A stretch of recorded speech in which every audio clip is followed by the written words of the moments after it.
Hey, it's Carly from Equipped for Battle. Today I'm going to talk about tarot cards, what they are, and help you understand if there's something that you should be part of or if you should stay away from it. Tarot cards were actually a deck of cards created in Italy around the early to mid 1400s, and they were a deck of cards just used as card games for people to have fun. They were not at this time created or made for divination purposes. They had no ties to the spiritual realm at all. It was just a card game, kind of like Go Fish. It wasn't until around the late 1800s when a Frenchman named Jean-Baptiste, and I don't know how to say the last name, so I apologize, but Ayette, I feel like. But he took the tarot cards and he decided to make them into what they are now. So that was 300 years in between where it was just a deck of cards, and then this guy came in and kind of put this weird like spiritual twist on it.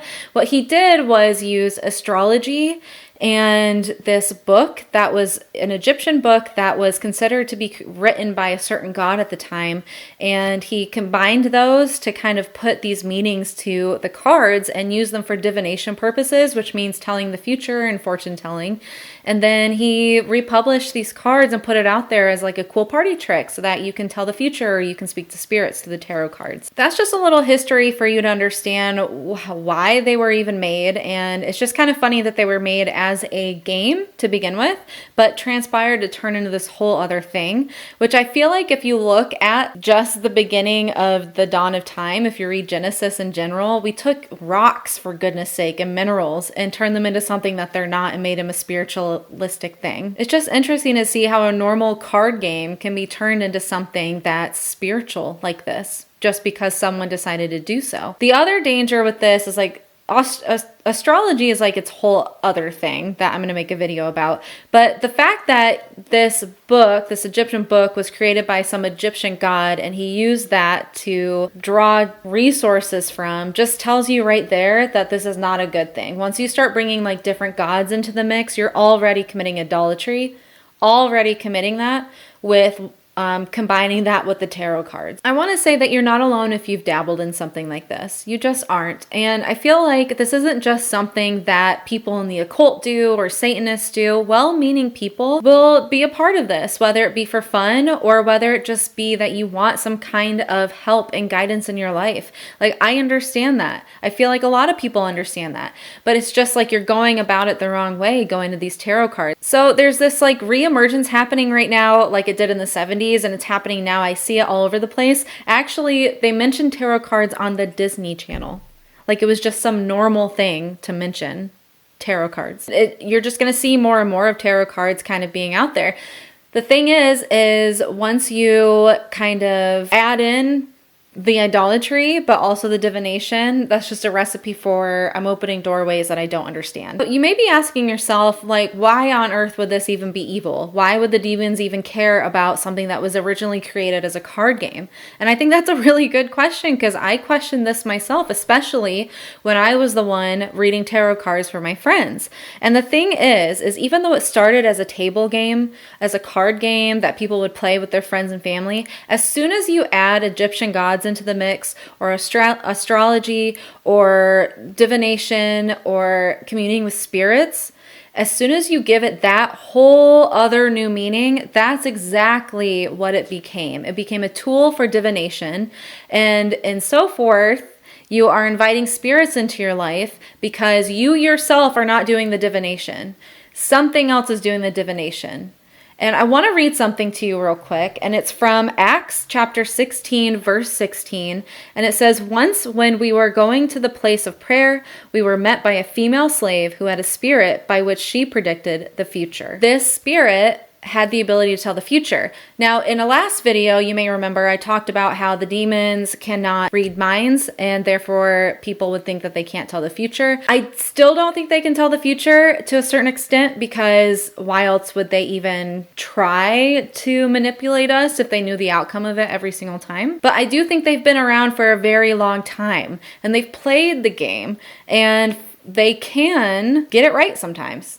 I will say that. And they are powerful spiritual beings. And so maybe they do have some sort of like, this is how things could end up. And this is how I'm going to manipulate situations so that it does end up that way. So that the fortune teller continues to tell fortunes and so on and so forth. That's a long-winded way of saying like, no, they can't tell the future, but also they've been around long enough that there's things that we don't understand about them, but they could probably manipulate things to their favor, or they've been around for a long time to the extent that they can understand if it will happen or not. This woman had this spirit in her, this evil spirit of divination, and she actually made a bunch of money from this. Thing is like, it seemed like she could tell the future of some sort. That just goes to show that the demonic spirits are the one doing it, but you are just the one showing it. You are not yourself telling the future. If you feel like you're a psychic or a medium,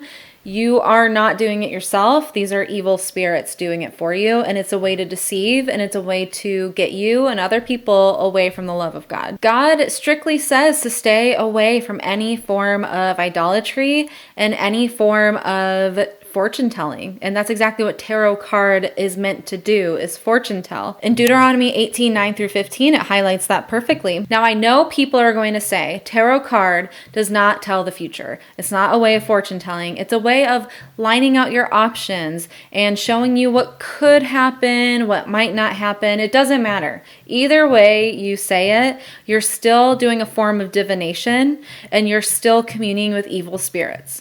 Or you're opening doorways for either yourself or other people to have an evil spirit come through to actually get involved in more and more demonic things. I feel like the thing with tarot cards and why it seems so innocent is because it was originally a card game, for sure. But I also think it's because you have someone that is doing the tarot card reading to you.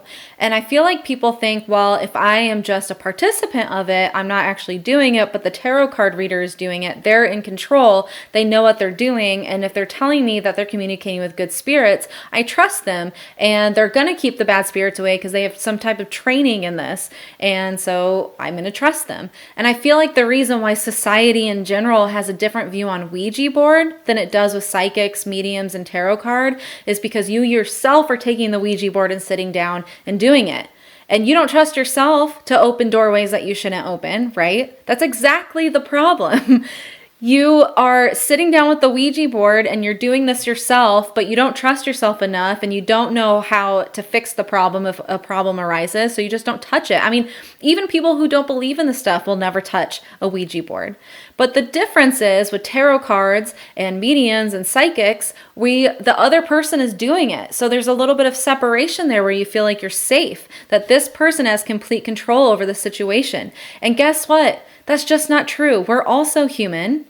And that medium or that tarot card reader, I was doing tarot cards for people. I would not know how to shut a door if one opened up. I would even tell the person, they're positive spirit guides and here's more things like smudge sticks and crystals to get rid of the evil entity that's just going to bring them into your life more. Like, they are not in control like you think they are. And would you trust yourself with a Ouija board if you opened something up? Probably not. So then why are you going to trust this person you've never met before and treat them like they're some kind of master in the craft of this when they have no idea themselves what they're capable of or what they're doing and what they're letting into your life? So you just have to be aware that even though there's a separation between, well, I'm not doing it, that other person is doing it, you can still get an attachment through that. The last time I read tarot cards was something very strange. I had just seen this medium a few months prior and just got involved in the tarot cards. Like I said, this was like one of the last things that I got involved in. But I had just read tarot cards for some friends and we were at the beach. We were at a lake at the time and it was still in the middle of the day. They were going to go back and hang out with friends and my energy was completely zapped out of me. I felt the same way I felt after I saw the medium. That just drained feeling. Like, well, that was a positive reading or like positive things happen in that reading. So why am I feeling completely drained and completely exhausted after something like this when it felt like such a positive thing to happen? Thing is I was getting completely drained by this evil entity I just kept letting into my life. God knows how many of them I let in. Honestly, I have no idea.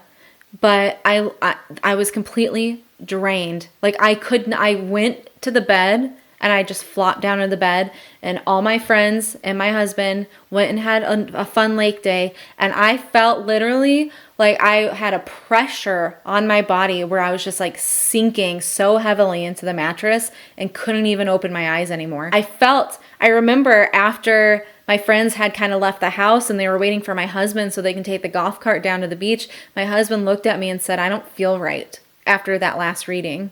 And I said, I don't feel right either. Like, we both felt it. And he was like, "Are you okay?" And I was like, "Just go, I'll be okay." And he left. But he felt it. I felt it. I crashed so hard, and I just felt terrified to be alone at the time. And I just knew that, like, something bad just happened. And I don't want you to listen to people that say that it's okay. Especially the Christian YouTubers out there, there are some of them that say that tarot card reading is fine. It's not fine. And clearly we just read it in Acts that there are demons of divination, and they can be in people and they can be surrounding people. And these are the things that are feeding the tarot card readers or the spiritualists information. It says it right in the Bible. And I feel like that we should not discount that at all, especially the Christians out there who are making YouTube videos, who are also tarot card readers. You know better. You know better deep down inside, and you're tricking people and fooling people into thinking that tarot card reading is normal and it's safe and it's okay, and it's not. And if you are watching this video to understand if you should stay away from your tarot card deck, or if you should go get your cards read, or if you should become a tarot card reader if it's okay, here's your answer: big fat no. Do not get involved in it. This is clearly, if you read in Acts, there is an demon of divination, and there's probably many demons of divination that can take a foothold into your life, whether you are the one reading the tarot cards or if someone's reading them to you. And that is just the truth. But the good news is no sin can ever permanently separate you from God's love. The only unforgivable sin is never believing in Jesus at all, and that he died for your sins, and never accepting him. If you have dabbled in tarot cards, if you're currently dabbling in them, or if you're thinking about it, just know that you can be forgiven from it. I dabbled in it, and I was a tarot card reader, and God is a forgiving God. He is a loving God, but he's a just God. He can't be around this stuff if that is what you're going to live in. So you have a choice. Are you going to keep going to spiritualists and tarot cards, or are you going to choose God and live in the love and light that he wants you to be a part of? Hey, Equipped for Battle here. I'm Carly. Thank you so much for watching this video about tarot cards. I know it just seems so interesting that something that had such an innocent beginning can turn into something that has ties to the demonic. Please comment down below if you have any questions, if you have experiences with tarot card reading. Please, I just want this to be a community where we are the body of Christ for each other. Like this video, subscribe to my channel. I'm making content all the time. Hit the bell icon because it'll notify you for new videos that I'm making, and share this video if you need to, if you think it's going to help people. Also, check out my next video because I'm going to talk about something that is a very hot topic right now, which is crystals and smudging. This is kind of like the new age spiritualism that I've been talking about, and we're going to talk about if this is something that you should be involved in or if you should stay away from it. Thank you so much. God bless.